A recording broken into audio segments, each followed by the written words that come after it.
Bueno, pues vamos a hablar una vez más de templarios.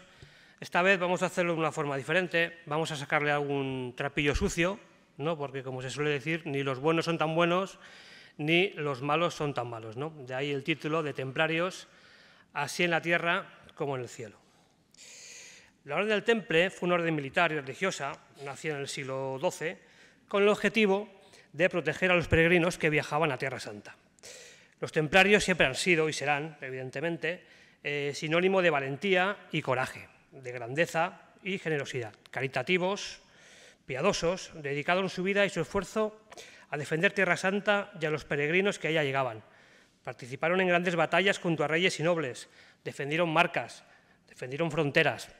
En definitiva, dieron hasta la última gota de su sangre por defender a la cristiandad de los infieles y los enemigos de Dios. Los templarios, sin duda, fueron merecedores indiscutibles del cielo y de la gloria de Dios.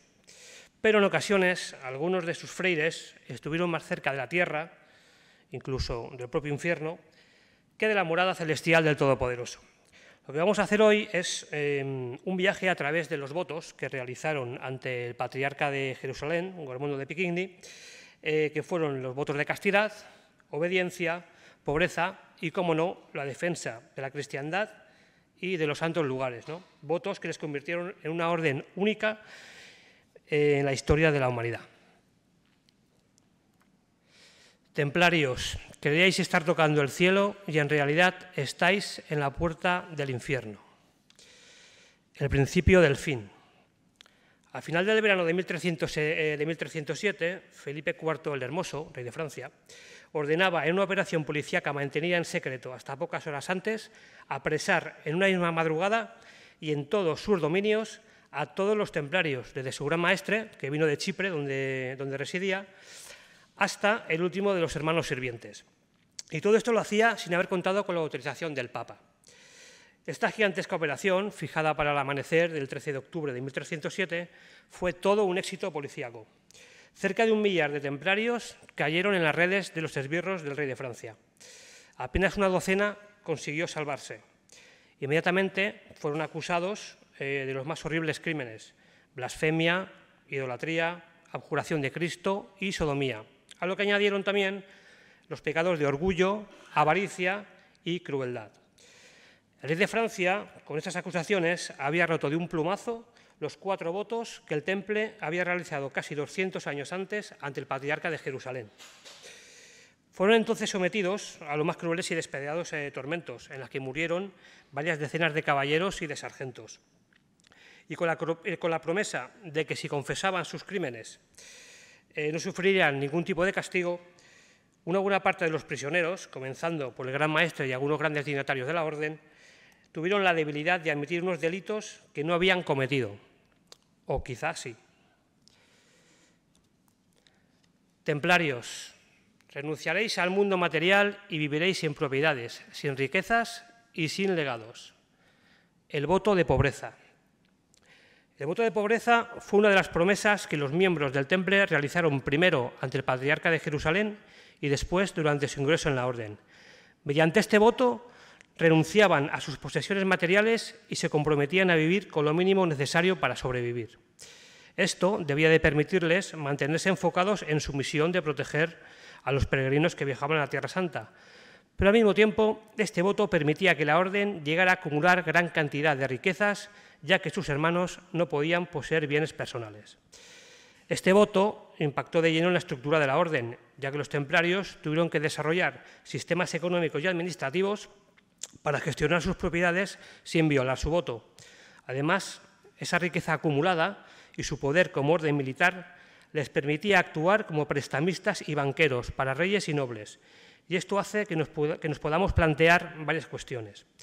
¿Cómo lograron los templarios mantener su compromiso con la pobreza mientras se expandían y acumulaban riquezas y poder? ¿Cómo afectó el voto de pobreza a las relaciones entre los templarios y otros poderes políticos y religiosos? ¿Qué papel desempeñaron las donaciones y limosnas en la supervivencia de la orden? ¿Cómo financiaban los templarios sus proyectos de construcción y rehabilitación de castillos y fortalezas? Lo cierto es que el voto de pobreza dentro de la Orden del Temple Siempre fue alabado por prácticamente todos los cronistas que en alguna ocasión recogieron el nacimiento de esta nueva orden. Jacques de Vitry, Alberto de Aix, Raimundo de Aguilers, Ernoul, todos alababan la pobreza de estos caballeros que, desprendiéndose de todo lo material, vestían en sus orígenes la ropa secular que los fieles les daban y vivían de las limosnas que les ofrecían. Pero, desde luego, esto iba a cambiar rápidamente.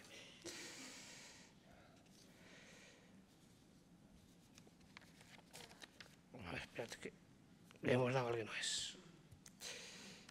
Este señor, simpático que vemos aquí en la imagen, es Guillermo de Tiro, que fue preceptor del rey Balduino IV en el año 1167 y arzobispo de Tiro en el año 1175. Y su crónica es una de las más utilizadas para el estudio de los inicios de la Orden del Temple. Aunque en un principio parecía que Guillermo también alababa a los inicios de la Orden, poco después cargaba contra ellos en un párrafo que desde luego no tiene desperdicio. Decía así: más tarde, la orden creció hasta el punto que actualmente está formada por casi 300 caballeros que visten mantos blancos y se consideran innumerables sus hermanos menores. Se dice que sus posesiones en este y en el otro lado del mar son tan vastas que no hay país en el mundo cristiano que no traiga impuestos a esta hermandad por sus tierras, y su riqueza puede llamarse real. Como su hogar estaba cerca del templo del Señor, como dijimos anteriormente, en el Palacio Real, entonces fueron llamados templarios. Durante mucho tiempo permanecieron fieles a su llamamiento y lo cumplieron con gran inteligencia, pero posteriormente dejaron de lado su humildad, protegiendo todo valor y evitando toda desgracia. Rechazaron su independencia del patriarca, a quien debían la institución de la orden y las primeras donaciones, y rechazaron la obediencia que sus predecesores tenían respecto de él. También se convirtieron en una carga para la Iglesia del Señor, ya que les quitaron el diezmo y los primeros frutos e hicieron ataques injustos contra sus propiedades. Guillermo de Tiro escribía esta crónica entre los años 1163 y 1173, es decir, que en apenas 50 años los templarios parecían haber olvidado los votos que Hugo de Pins y sus compañeros realizaron ante el patriarca de Jerusalén. Creo que todos los que conocemos un poquito la historia de la Orden del Temple estaremos de acuerdo si decimos que el concilio que se celebró en Troyes en el año 1129 catapultó a la Orden de una manera espectacular. Allí se legitimaba esta nueva religión, su forma de actuar y su forma de vivir.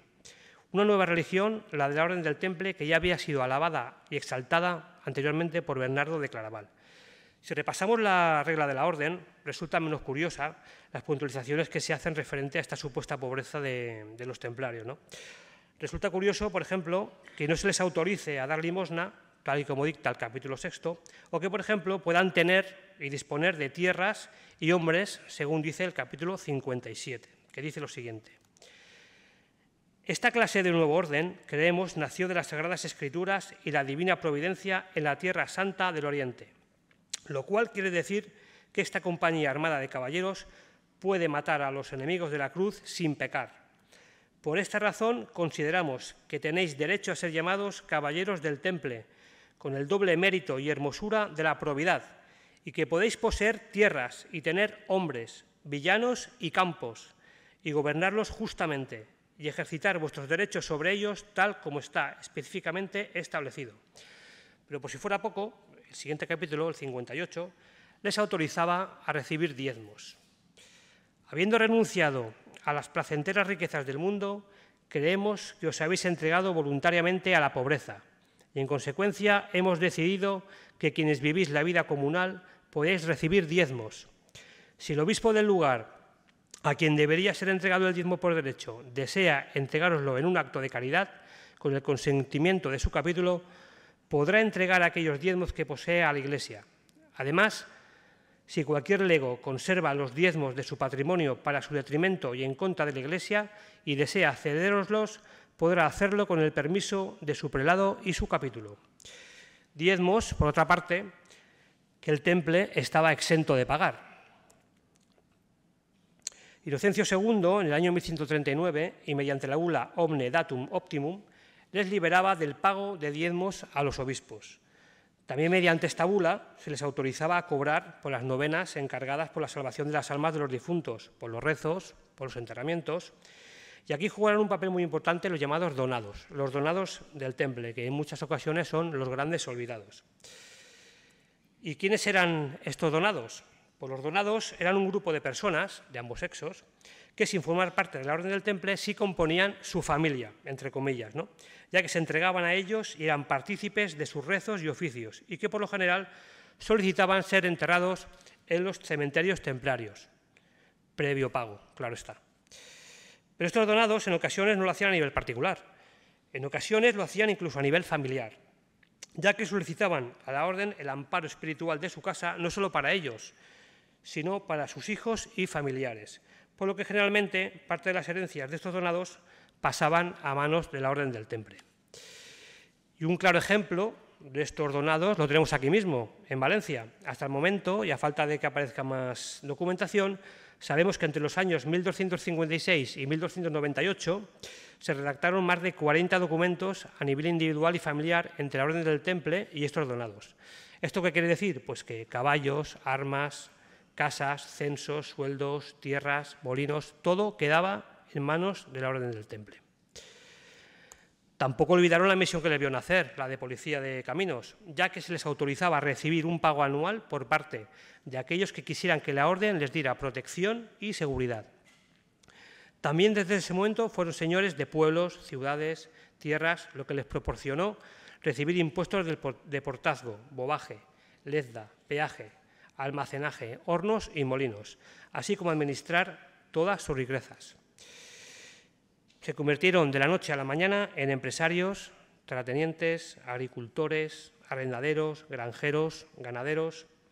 Pero por si esto fuera poco, también se les autorizaba a quedarse con el botín conquistado de los sarracenos en Tierra Santa.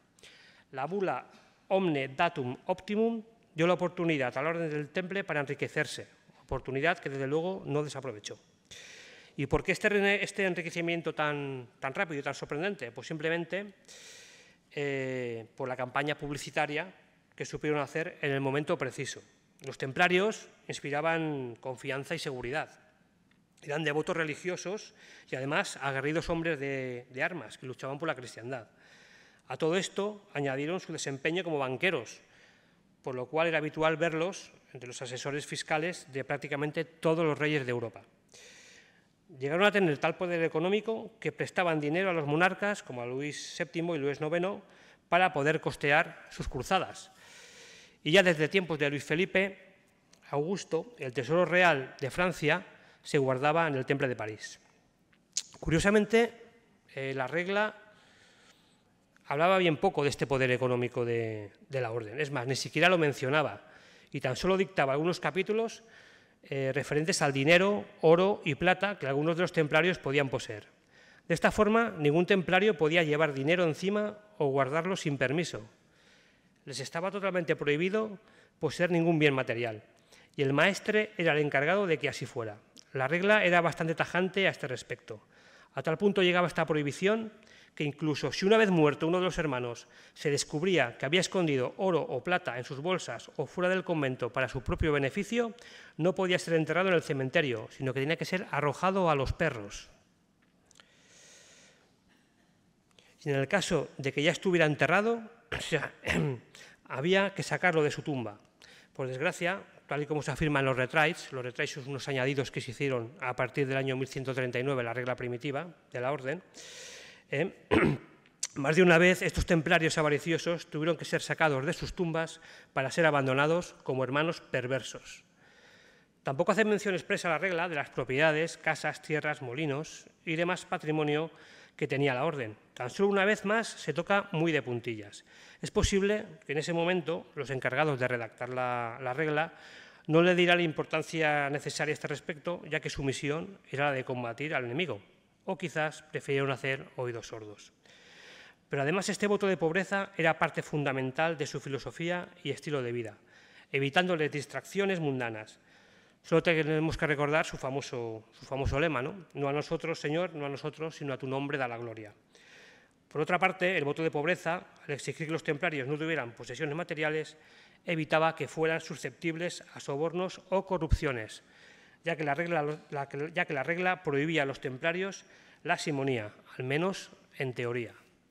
Cuando un nuevo hermano entraba en la orden, se le preguntaba si había prometido oro, plata, dinero o cualquier otro regalo a otro para que le ayudara a entrar en la orden. Este hecho llevaría a ambos a la expulsión de la casa. Por desgracia, estos casos de simonía fueron más habituales de lo deseado, como ocurrió en tiempos del maestre Hernán de Pierregort. La Orden del Temple se enriqueció durante sus casi 200 años de historia de una manera casi obscena, y este fue uno de los primeros motivos de su caída. Por un momento olvidaron su lema y sus arcas se convirtieron en la envidia y la codicia de muchos. Templarios, obedeceréis a vuestros superiores por encima de todo. Dios así lo quiere. El voto de obediencia. El voto de obediencia jugó un papel importante en la organización de la orden, afectando sus relaciones con la Iglesia y, como no, en su triste final. Este voto les obligaba a obedecer a sus superiores, incluso si eso significaba ir en contra de sus propios intereses o deseos. Esto permitió que sus superiores tuvieran un gran control sobre el resto de templarios, pero también aseguró una estructura jerárquica fuerte y eficaz dentro de la orden. Sin embargo, este voto de obediencia también generó controversia y problemas para la orden. En algunos casos, los líderes templarios usaron el voto para justificar decisiones cuestionables o incluso abusar de su poder. Además, cuando el rey Felipe IV de Francia decidió acabar con la orden, utilizó acusaciones de herejía y otros delitos para justificar su acción, argumentando que los templarios habían sido corrompidos por su voto de obediencia y habían perdido su independencia y lealtad a la Iglesia. Sería interesante el analizar cómo el voto de obediencia se relaciona con la idea de lealtad y honor en la Edad Media. Los templarios eran considerados modelos de virtud y honor, y el voto de obediencia era una muestra de su compromiso con estos valores. Además, el voto de obediencia también se relacionaba con la idea del sacrificio personal por el bien común. Los templarios se veían a sí mismos como una orden dedicada a proteger a los cristianos en Tierra Santa, y el voto de obediencia les obligaba a poner los intereses de la orden por encima de sus propios deseos o necesidades. Sin embargo, este voto también puede plantear algunas preguntas interesantes sobre la ética y la responsabilidad moral. ¿Es moralmente aceptable obedecer órdenes que van en contra de la justicia o de la ley? ¿Hasta qué punto es responsable una persona por las acciones que realiza bajo el mando de otra? En el año 1120, los primeros templarios juraban obediencia ante el patriarca de Jerusalén, Gormundo de Picquigny. Bajo su obediencia se fue forjando esta nueva religión que fue el Temple. Aunque bien es cierto que su jurisdicción quedaba en el ambiente de Tierra Santa y sus maniobras y movimientos bajo la supervisión y legitimidad del patriarca. Sin embargo, en el año 1139, mediante la bula Omne Datum Optimum, la que vimos anteriormente, la orden del Temple pasaba a ser universal y quedaba exenta de las jurisdicciones episcopales, dejando de ese modo toda la responsabilidad del gobierno y administración de la orden al maestre y a su capítulo. A partir de ese momento, tan solo el Papa estaba por encima de ellos. El patriarca de Jerusalén, quien les vio nacer y aprobó su forma de vida, quedaba totalmente borrado de un plumazo. En cuanto a este voto, la regla era bastante tajante. En el capítulo 11 nos habla de la manera en que debían ser acogidos los hermanos. Decía así: si un caballero secular o cualquier hombre desea separarse de la muchedumbre de la perdición y abandonar esa vida secular y elegir vuestra vida comunal, no consintáis en recibirlo inmediatamente, pues esto es lo que dijo nuestro Señor San Pablo: poned a prueba el alma para averiguar si viene de Dios. Antes bien, si ha de concedérsele la compañía de los hermanos, que se lea la regla, y si desea obedecer diligentemente los mandamientos de la regla, y si el maestre y los hermanos tienen a bien a recibirlo, que revele su deseo ante todos los hermanos reunidos en capítulo y que presente su petición con corazón puro. Lo mismo ocurría con la manera en que los templarios debían comportarse. Para cumplir con sus sagrados deberes y ganar la gloria de la alegría del Señor y librarse del temor al fuego del infierno, es conveniente que todos los hermanos que han profesado obedezcan estrictamente a su maestre. Pues nada es más querido a Jesucristo que la obediencia, pues tan pronto como algo sea ordenado por el maestre o por aquel a quien el maestre haya conferido autoridad, debería hacerse sin dilación y como si fuera el mismo Cristo quien lo hubiera ordenado. Pues esto dijo Jesucristo por boca de David. Me obedeció tan pronto como me oyó. Por lo tanto, un templario debía obedecer siempre y bajo cualquier circunstancia a quien quisiera que estuviera por encima de él. Este voto, el de obediencia, fue el que hizo, según afirman algunos cronistas, que todos los templarios de Francia fueran apresados sin mostrar resistencia, ya que así lo ordenó Jacques de Molay. Este voto fue el que, no en pocas ocasiones, hizo que los templarios fueran vistos como auténticos fanáticos. Durante la batalla de Montegisardo, en 1177, los templarios lucharon sin descanso, siguiendo las órdenes de su maestre, Odo de Saint-Amand, a pesar de estar en inferioridad numérica y enfrentarse a un ejército mucho más grande. Y qué decir de la desastrosa batalla de los Cuernos de Jatín y de su maestre Gerard de Ridefort, en el año 1187. Por fe ciega en su maestre, 299 templarios y hospitalarios prefirieron la muerte antes que renegar de su fe. Todos fueron decapitados, todos menos, curiosamente, el maestre Gerard de Ridefort, que consiguió escapar. No cabe duda que la regla de la orden influyó bastante en esta fe ciega de los templarios para cumplir las órdenes recibidas de parte de sus superiores, ya que en caso de desobediencia era bastante tajante. El capítulo 457 nos dice lo siguiente.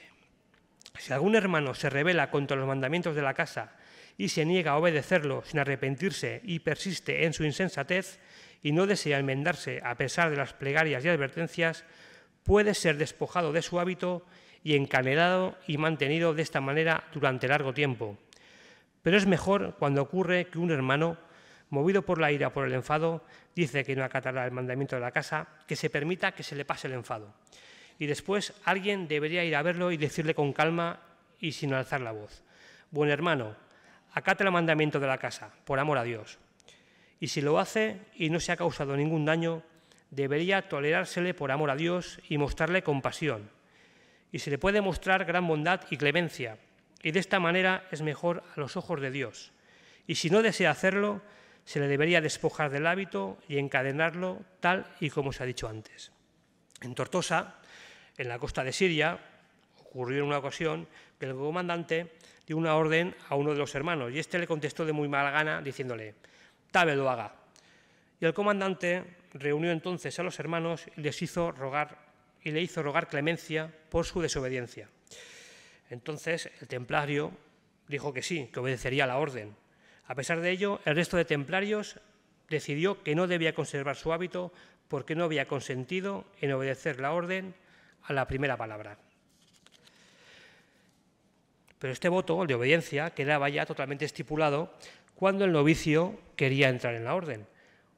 Una vez ante el capítulo, el postulante debía arrodillarse y con las manos juntas debía decir lo siguiente: «Mi señor, compadezco ante Dios y ante vos y ante los hermanos, y os pido y os solicito por el amor de Dios y de Nuestra Señora que me acojáis entre vosotros y en los favores de la casa, espirituales y temporales, como a uno que desea ser siervo y esclavo de la casa durante todos los días que le queden de vida».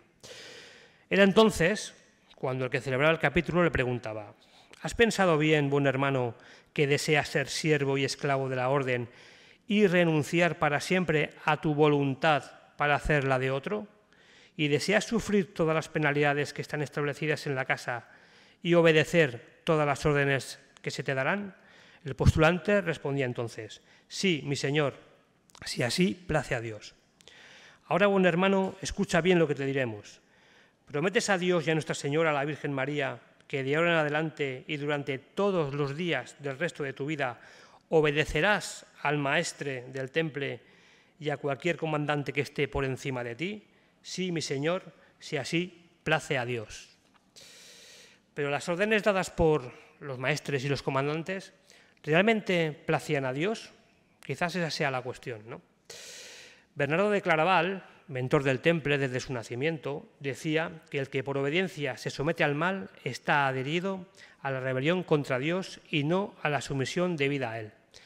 La lealtad y devoción, y por tanto obediencia a Dios, era una de las bases de la existencia de la orden del temple, y su voto de obediencia les guiaba constantemente.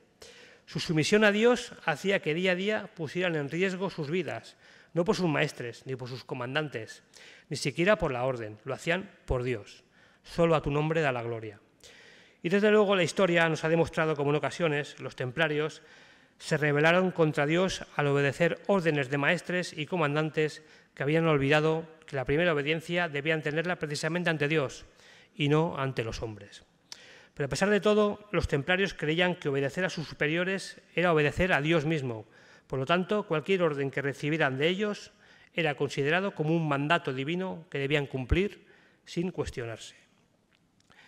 Este compromiso con la obediencia llevó a los templarios a ser considerados como una de las órdenes militares más disciplinadas y eficaces de la Edad Media, pero también generó numerosas críticas por parte de algunos que argumentaban que esa sumisión total a sus superiores podía llevarlos a cometer actos totalmente inmorales o injustos. Templarios, ninguno de vosotros os hará jamás besar a una mujer. El voto de castidad. El voto de castidad realizado por los templarios fue, como el resto, uno de los pilares fundamentales de su orden. Al renunciar a las relaciones y contactos con las mujeres, los templarios buscaban la pureza y la santidad en su vida cotidiana, lo que les permitía concentrarse en su deber sin distracciones mundanas. Pero este voto también podía tener un propósito práctico. Al no tener hijos ni herederos, en teoría, los templarios podían dedicar toda su vida a la orden y no tenían que preocuparse por la transmisión de sus bienes y títulos a sus descendientes. De esta manera, se aseguraban que la orden siempre tendría suficientes recursos y miembros comprometidos para cumplir su misión. Sin embargo, el voto de castidad también generó rumores y acusaciones infundadas de conductas inapropiadas por parte de los templarios. Muchos de estos rumores fueron propagados por sus enemigos políticos y religiosos, que veían con recelo el poder e influencia que había adquirido la orden. Una de las principales acusaciones contra los templarios fue la práctica de la sodomía. Aunque no hay evidencias sólidas que respalden estas afirmaciones, algunos historiadores creen que podría haber surgido de malinterpretaciones o prejuicios contra el celibato y la homosexualidad. Curiosamente, la regla primitiva de la orden no habla en ninguno de sus capítulos sobre la sodomía. Este hecho, por el cual se podía perder el hábito y el favor de la casa, no se incluyó en los retraits hasta años después, aunque sí lo hizo de manera contundente y tajante. La cuarta, decía los retraits, penitencia por la que se perdía el hábito y el favor de la casa, es decir, se les expulsaba de la orden, es si un hermano se mancha con el sucio y hediondo pecado de la sodomía, el cual es tan sucio y hediondo y repugnante que no debería ser nombrado. Evidentemente, este nuevo añadido a la regla se realizó porque sus mandatarios pudieron comprobar cómo entre sus filas algunos templarios la practicaban en ciertas ocasiones. En el castillo peregrino había varios hermanos que practicaban el pecado perverso y se acariciaban unos a otros en sus estancias de noche. De tal manera que los que sabían de ello y otros que habían padecido grandemente a causa de ello, se lo contaron al maestre y a un grupo de hombres ilustres de la casa. Y el maestre siguió el consejo de que esta cosa no debía venir a capítulo, porque el acto era tan ofensivo que los hermanos deberían ir a Acre. Y cuando hubieron llegado, el maestre puso a un hombre ilustre en la estancia y a otros en su compañía con la estancia en la que estaban, e hizo que se quitaran los hábitos y los encadenó. Y uno de los hermanos, que se llamaba hermano Lucas, escapó durante la noche y se fue con los sarracenos. Y los otros dos fueron enviados al castillo peregrino, y uno intentó escapar y murió, y el otro permaneció en prisión durante mucho tiempo. Esto es lo que nos contaban en los retraits. Obviamente, el rey francés utilizó como arma de ataque la sodomía y no el que pudieran tener relaciones con las mujeres. La sodomía era visto como algo contra natura, era considerado un pecado gravísimo durante la Edad Media y su pena era la muerte. Por otra parte, la sodomía también era vista como una herejía, lo que significaba que aquellos que fueron acusados de sodomía también podían ser acusados de herejía. Las acusaciones de sodomía entre los templarios se basaron en gran medida en rumores y testimonios de personas que afirmaban, tal como hemos visto, haber visto o escuchado cosas sospechosas dentro de la orden. Quizás el ejemplo más claro sea el de Esquiu de Floirán, quien declaró durante el proceso contra la Orden del Temple y afirmó haber sido sodomizado por varios miembros de la Orden. Pero volvamos al título de este capítulo. Templarios, ninguno de vosotros os hará jamás besar a una mujer. La regla primitiva de la Orden ya recogía en sus capítulos el peligro que conllevaba el tener la más mínima relación con las mujeres. El capítulo 71, titulado «Que no tengan familiaridad con las mujeres», nos decía lo siguiente. Creemos que es peligroso que un religioso tenga demasiadas ocasiones de contemplar el rostro de una mujer. Por esta razón, que ninguno de vosotros ose besar a una mujer, ya sea viuda, joven, madre, hermana, tía o cualquier otra. Y de ahora en adelante los caballeros de Jesucristo deberían evitar a toda costa los abrazos de las mujeres, por lo que los hombres han perecido en tantas ocasiones, para que así puedan permanecer eternamente ante el rostro de Dios con una conciencia pura y una vida segura. Pero quizás sea más interesante el capítulo anterior, el capítulo 70, en el que nos habla sobre las hermanas, donde dice lo siguiente. La compañía de las mujeres es peligrosa, pues a través de ella el diablo ha apartado a muchos del sendero que conduce al paraíso. De ahora en adelante, que ninguna dama sea admitida como hermana en la casa del temple. Esa es la razón, queridísimos hermanos, por lo que desde ahora en adelante no es conveniente seguir esta costumbre, para que así la flor de la castidad pueda mantenerse entre vosotros. Este capítulo nos da a entender dos cosas. La primera, que hasta ese momento las mujeres podían ser admitidas dentro de la orden.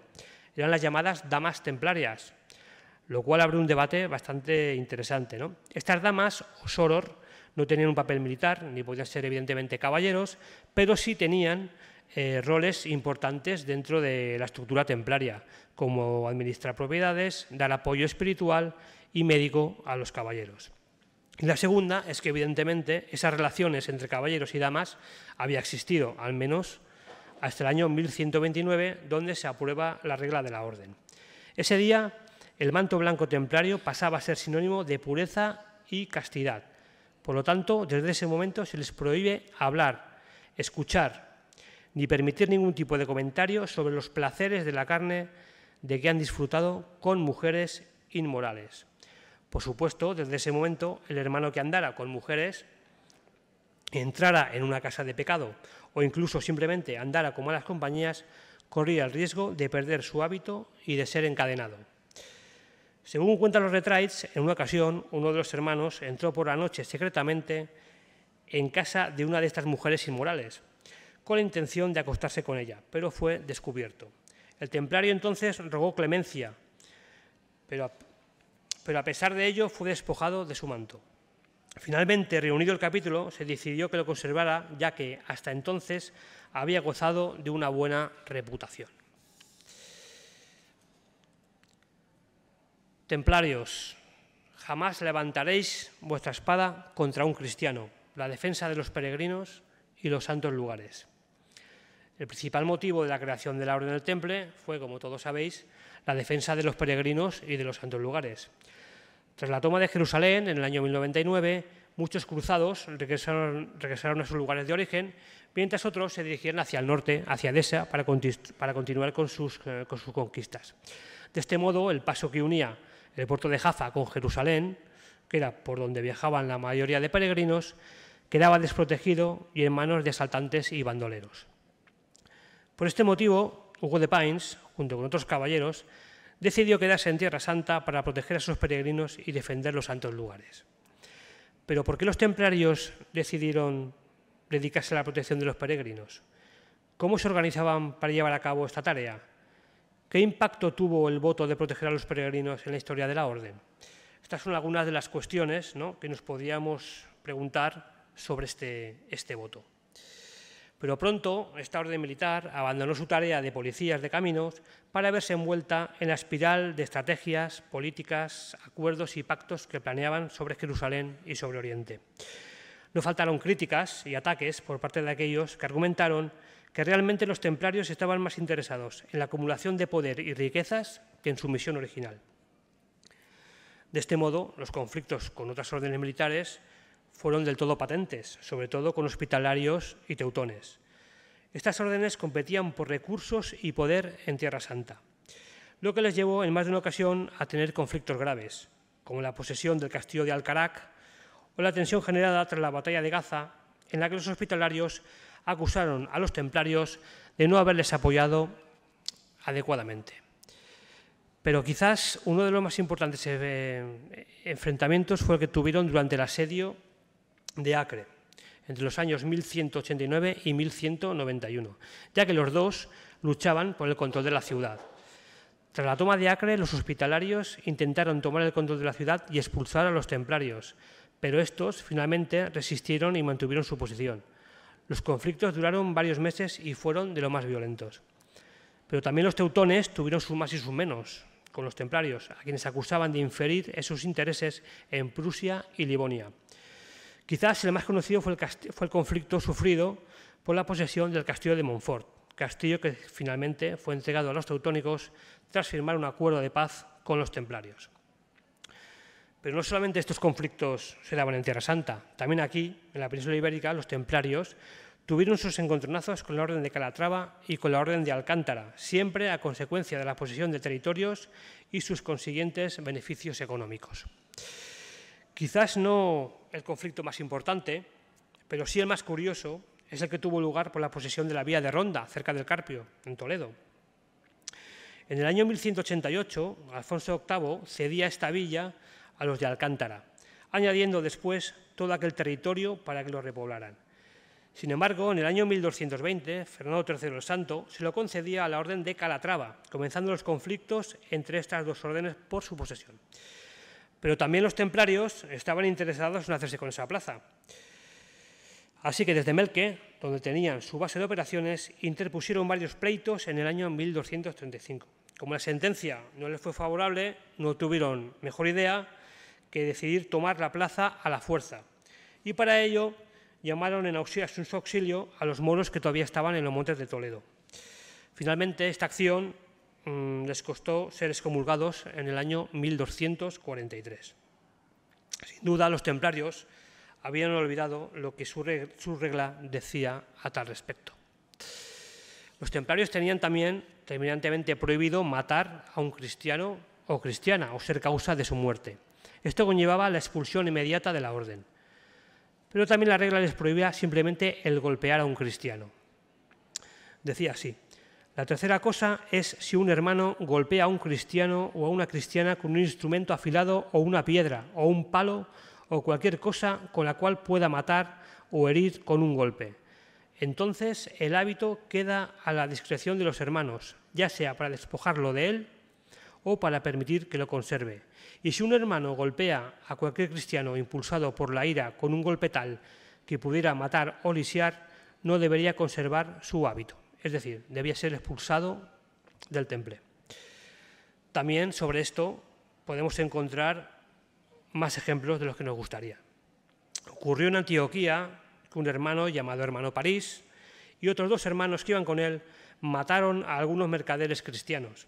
Esto llegó a conocimiento de otros y le preguntaron por qué habían hecho tal cosa. Y ellos contestaron que el pecado les había obligado a hacerlo. Y el comandante hizo que rogaran clemencia y su sentencia fue propuesta. Y la falta fue expuesta ante el convento y fueron sentenciados a ser expulsados de la casa y azotados a través de Antioquía, Trípoli, Tiro y Acre. Y así fueron azotados y gritaron: «Ved aquí la justicia que la casa imparte a sus hombres perversos». Y después fueron encarcelados a perpetuidad en el castillo peregrino y allí murieron. Y después en Acre le ocurrió a otro hermano. Este hermano no era otro que el hermano Hernán, que era comandante del ganado. Resulta que dos clérigos no tuvieron mejor idea que ir a robar varias palomas del palomar de los templarios. Hernán los pilló con las manos en la masa y les pidió que por favor dejaran de robar las palomas y las devolvieran al palomar.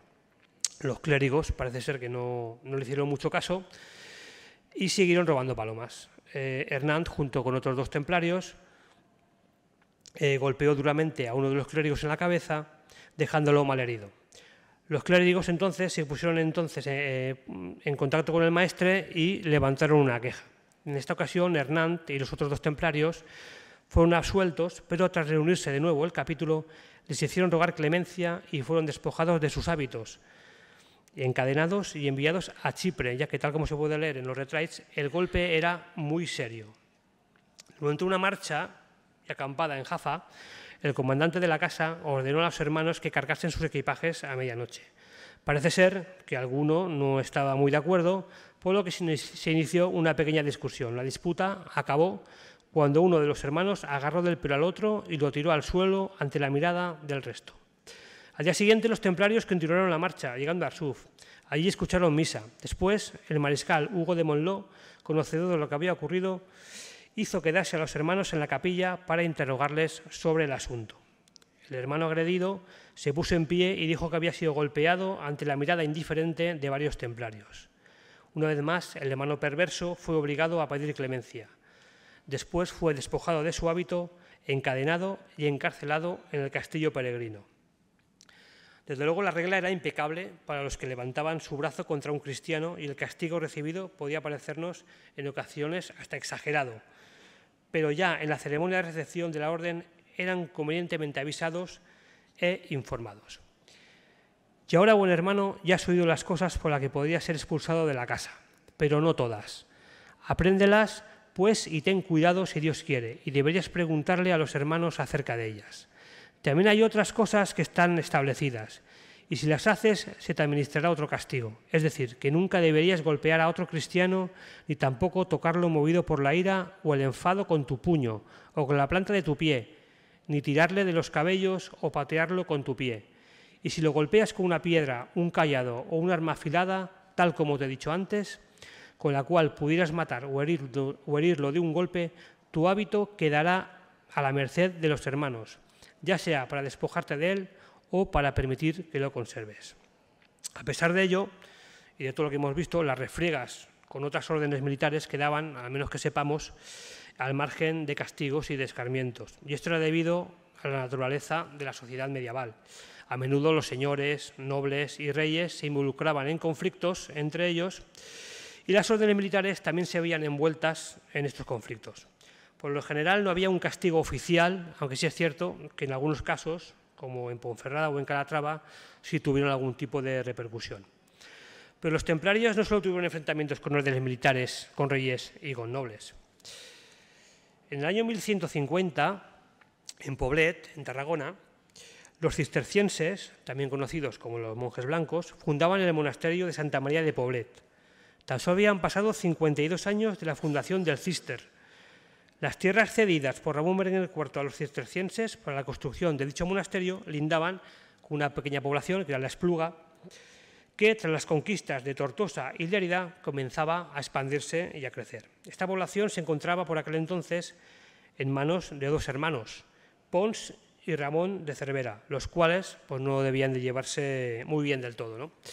Dando lugar a la creación de dos miniseñoríos dentro de la misma población. De hecho, unos años más tarde, estas diferencias serían más patentes, quedando en 1247 la Espluga Superior, señorío de Pons de Cervera, en manos de los templarios.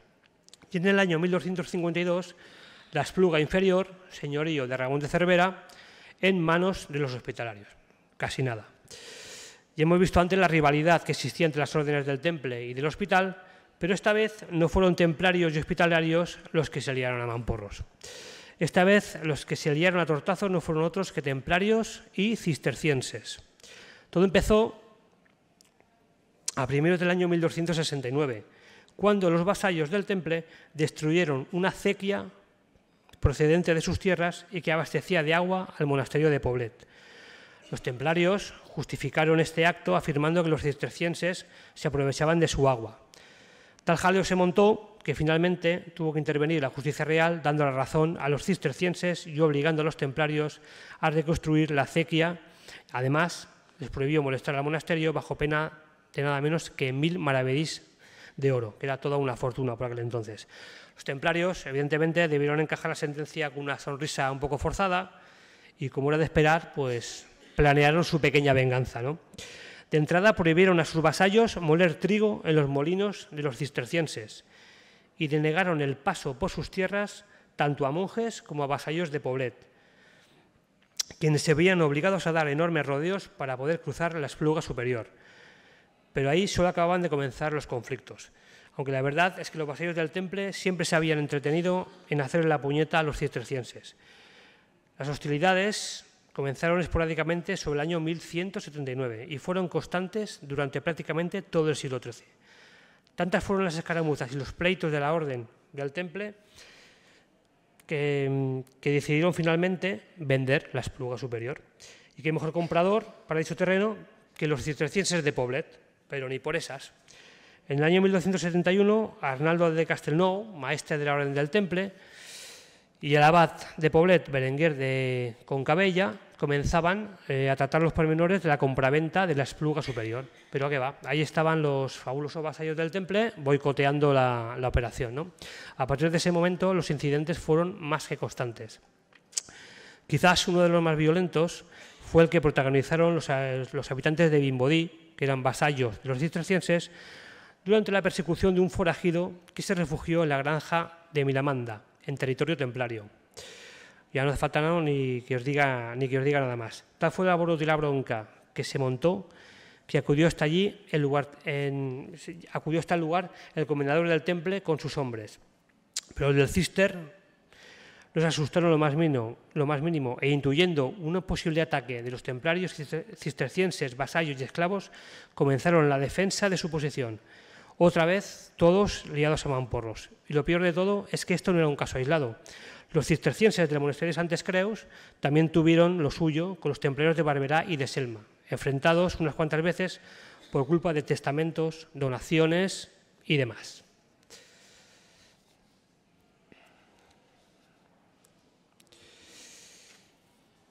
Templarios, a pesar de todo, representáis un ideal de vida que trasciende el tiempo y el espacio. Los votos de obediencia, pobreza, castidad y defensa de los peregrinos fueron una parte fundamental dentro del código ético y religioso de los templarios. Estos votos les permitieron consolidar su poder y prestigio en la sociedad medieval, ya que eran considerados como una muestra de virtud y devoción hacia Dios. La vida cotidiana de un templario se basaba en estos 4 pilares. Estos valores pueden parecer anticuados hoy en día, pero su esencia sigue siendo relevante. La pobreza nos recuerda que no necesitamos tener posesiones materiales para ser felices y que el verdadero valor de las cosas no se encuentra en su precio. La castidad nos invita a cultivar relaciones basadas en el amor y el respeto mutuo, más allá del deseo sexual. La obediencia nos enseña a escuchar y a seguir nuestra propia voz interior, a la vez que respetamos las normas y las leyes que rigen nuestra sociedad. La defensa de los peregrinos y los santos lugares era una tarea sagrada que requería de fuerza, fe y valor. Esto nos recuerda que la verdadera defensa comienza desde dentro, en el corazón y en la mente. Debemos defender la fe y la justicia con nuestras acciones y nuestras palabras, no con las armas. Por todo ello, los templarios representan una forma de vida basada en valores universales que siguen siendo relevantes en nuestra sociedad actual. Su legado nos invita a reflexionar sobre lo que realmente importa en la vida y a cultivar una conexión más profunda con nosotros mismos y con el mundo que nos rodea. Por todo esto y más, templarios, representáis un ideal de vida que trasciende el tiempo y el espacio. Muchas gracias.